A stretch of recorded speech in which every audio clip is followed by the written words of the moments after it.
woman can be into makeup and still love gaming, you know? Yeah. Obsessed. Look, guys. Oh my gosh. That's me.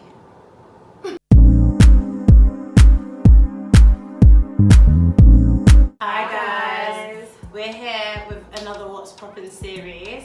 A very special one. Because it's International Women's Day. And we're here with Nnesaga. Hey, Steph. What's up, what's up? So, that's cringe. We thought it would be a good idea to get you on here because we see you champion through your industry and what you do. So yo, what's good guys? My name's Steph. I am the founder of the gaming, comics and anime platform called Nnesaga. And Nnesaga is a brand that celebrates gaming, comics and anime and brings people together to celebrate each of these fields.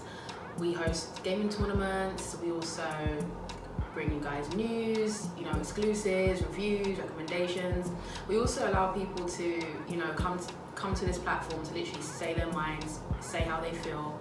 And it's also like a safe space for women, especially black women who don't feel confident in celebrating their love for gaming, comics and anime. Growing up, I was personally fortunate enough to be surrounded by people who celebrated me because I was into quote-unquote nerd stuff.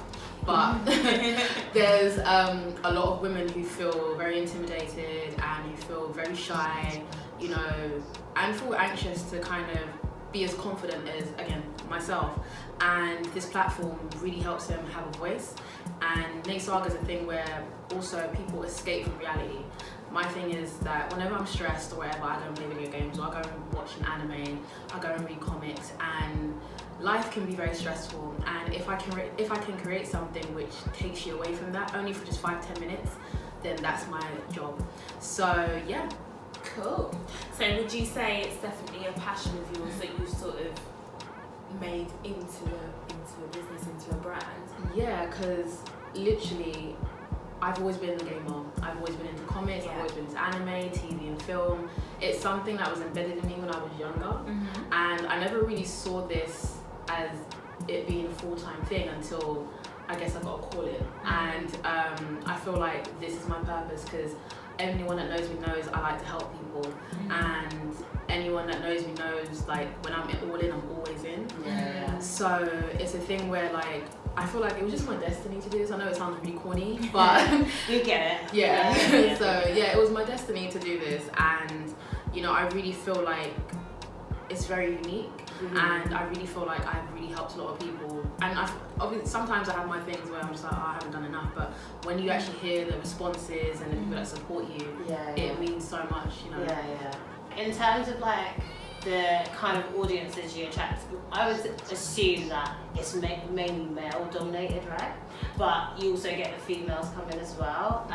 Do you want to explain the dynamic? Essentially, with my brand and my space, I want both male and females to come together, and it shouldn't be anything about genders. It should just be about you having a debate about your favorite game, or you just celebrating similar hobbies and similar, you know, comics you read or animes you watch and everything. Again, when I started, there was a lot of men, you know, which I'm grateful about. You know, and the thing is, the industries that I'm tackling are very male dominated. But then it's a thing where like when I actually first started, no one actually knew that Nnesaga was actually a girl. It was only like my immediate friends and family. It was only when I started maybe dropping hints or something like that, or when people actually come to my tournaments and they ask, oh, who's Nnesaga? I'm just like, it's me. And, yeah, it's like, oh wow, and they're even more intrigued because it's just like they thought, again, it's a guy, which obviously I understand, but when it's a woman, it's like, you know. And then when I saw more women, you know, being more connected with Nnesaga, and when they, you know, started having their own opinions and started feeling more confident, now a lot more women are very interested in Nnesaga as well as men. So, you know, there is that whole, like, there will be a bit more men than females, but there is a huge difference now as to when I started about 3-4 years ago. What would you say are like the biggest challenges you've faced so far? I always say this in any interview, and anyone who talks to me, being attractive is very difficult. Really? Because stop. She like, I'm cute.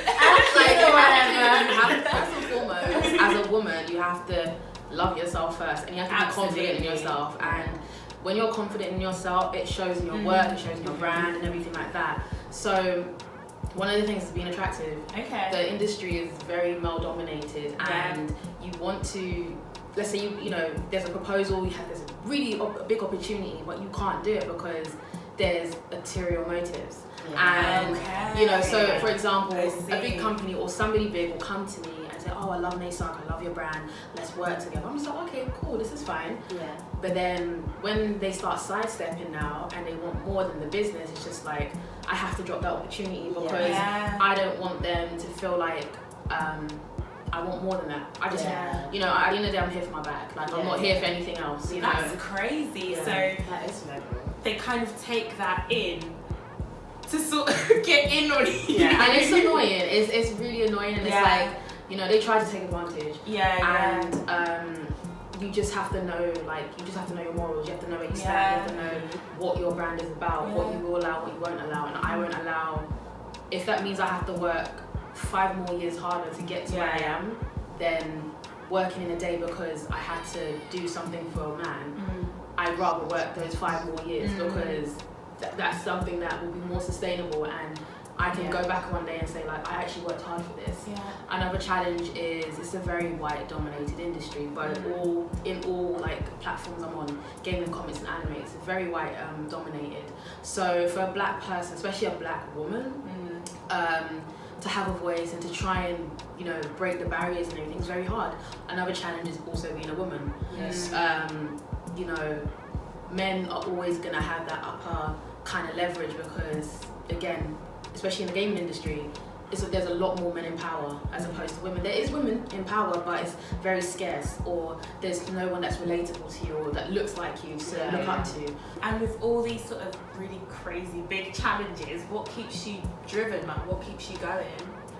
The opportunities that I get, the genuine opportunities I get, my audience, I don't like calling people fans, but the people that support me, and just seeing the, you know, the turnouts and when people come to my events, and you know, the people that just support everything that I do, from the people that read the websites to the people that, you know, email me saying thank you for doing this, you know, for the people that just literally just are really interested in Nnesaga, and you know, my friends and family who support me from day one. Being spiritual as well. I feel like when I started this, it was in a dark time for me, and I'm a nurse, so I have to, you know, my job is to look after people, and I feel like Nnesaga is something where I'm bringing people to be looked after, you know, and curating a safe space. So So what does being a woman mean to you?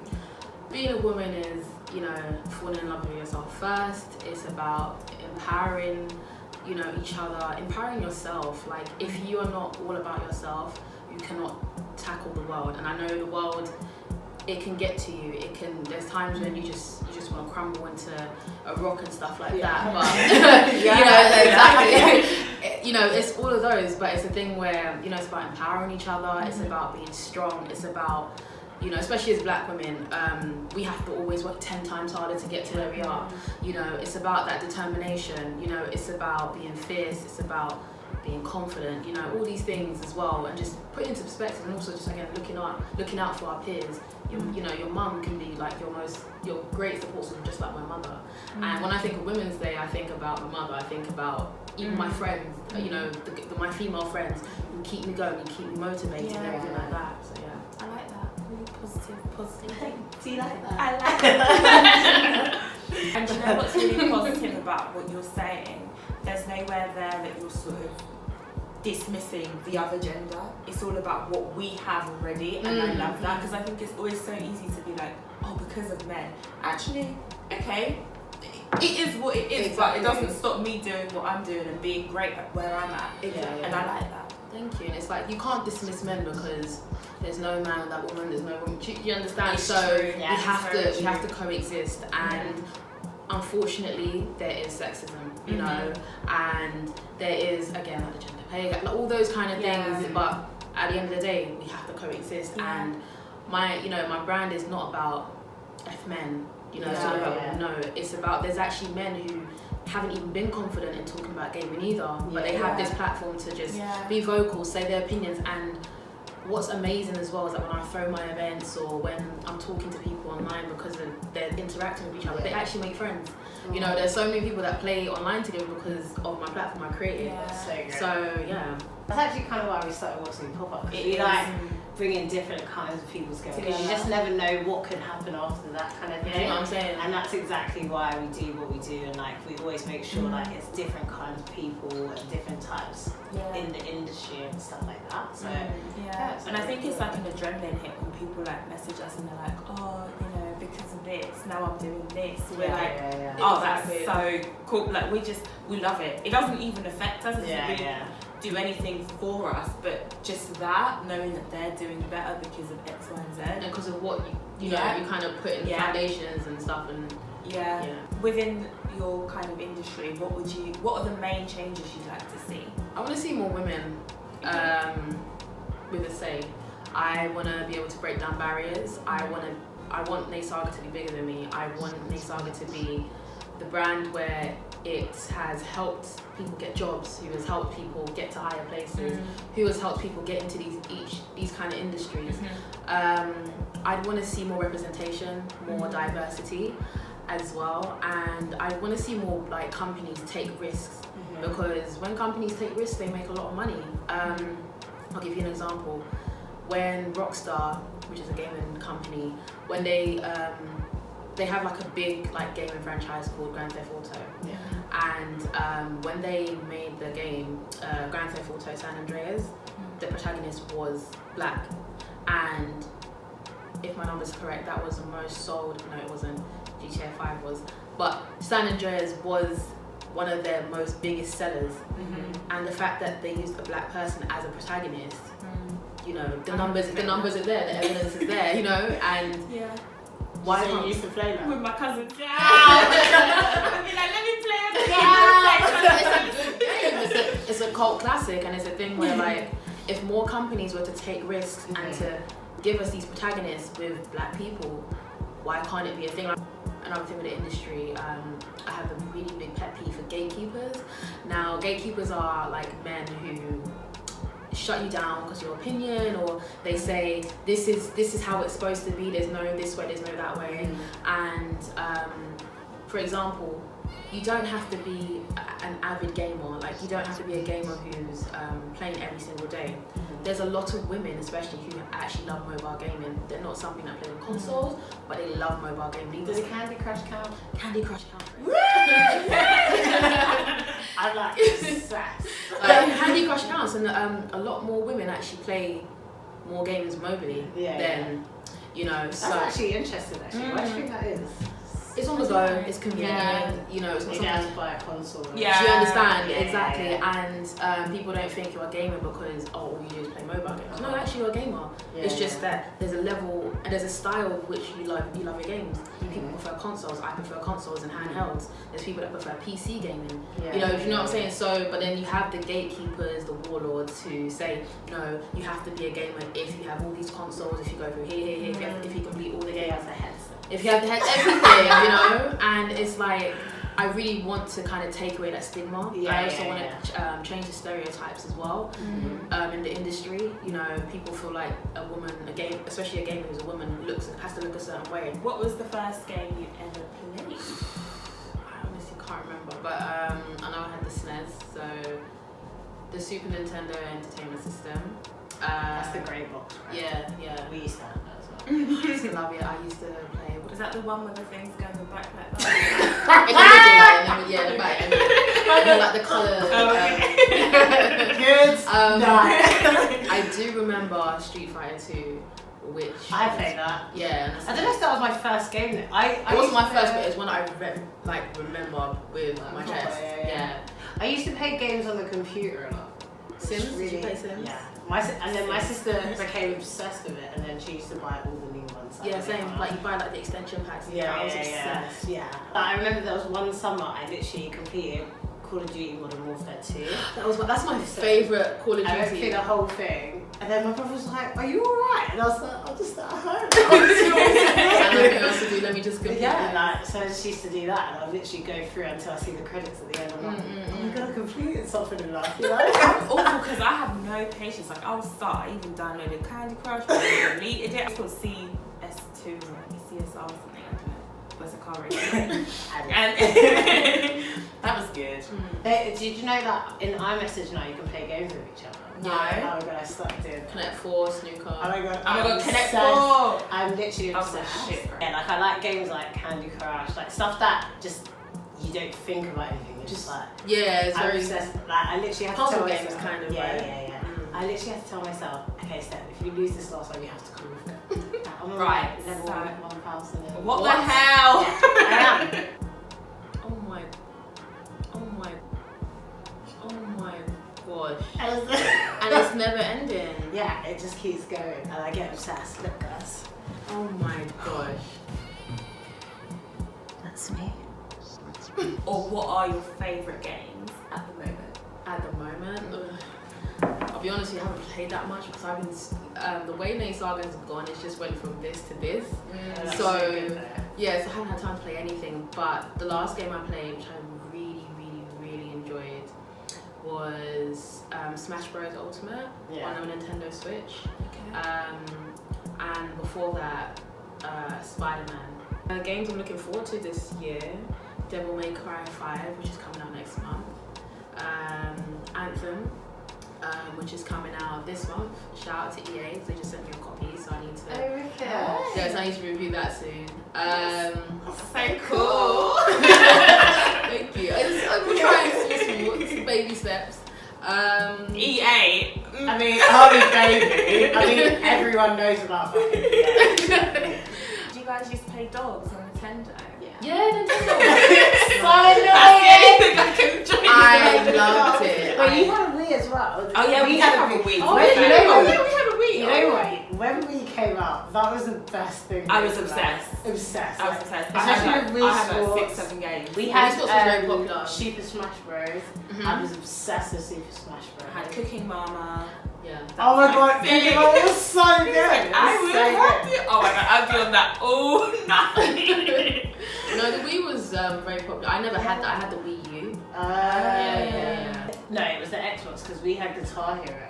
Oh yeah, they had like the the guitar and My stuff. sister, she swindles anything. She got my mom to buy the whole drum Oh kit, my everything. God. She's like a gamer. She wanted to take the Xbox to uni, and my dad said no. Oh, She needs to focus on her stuff. fair enough. She loves it. She's gonna love this. Oh, hi. What should we expect from you this year? Well, this year, I won't reveal too much, but this year I'm like literally now kind of working with bigger companies. I'm gonna be back on YouTube, God willing, by March, April. Yeah. Just more content, more stuff on the website, more events as well. Trying to host a Nintendo party, kind of a Nintendo event. More events, more Nnesaga content, working and collaborating with bigger companies, especially gaming companies. What else? I mean, Yeah, that's so a I'm lot. just gonna be in you lot's faces this year. That's good. We like That's what we like. Yeah. In the Nintendo party, will there be a Wii? Yeah. Okay. I'm gonna come. That's my Yeah, speaker. so it's gonna be basically how I just do my tournaments. Yeah. But we just literally celebrate Nintendo. So people already have the Nintendo Switches. Yeah. I'll set up like a tournament and then we'll kind of backtrack it from the years of Nintendo. I'll have a GameCube there, Yeah. the Wii U. I'm gonna win. Whatever it is, I don't care what it is. I'm the most Wii competitive Sports person. tennis. Really? I don't Yeah, know how she competitive I She am. goes too far. I don't That's go good too then, far. I need I that. just She goes too far. I don't go too far. You don't want to take this girl to fair. Really? We need that. Fair casino, lose it Oh, all. casino. Don't even get us started on casino. Yeah, I mean, I just go too. I think I'm just too competitive. But I've always played sports since I was young, and that's probably where it came from. So we really loved having you here, Thank you Steph. for having And you guys watch out for Nnesaga. There is big things coming. Yes. And we'll see you in our next What's Poppin', and happy International Women's Day. International Women's Day.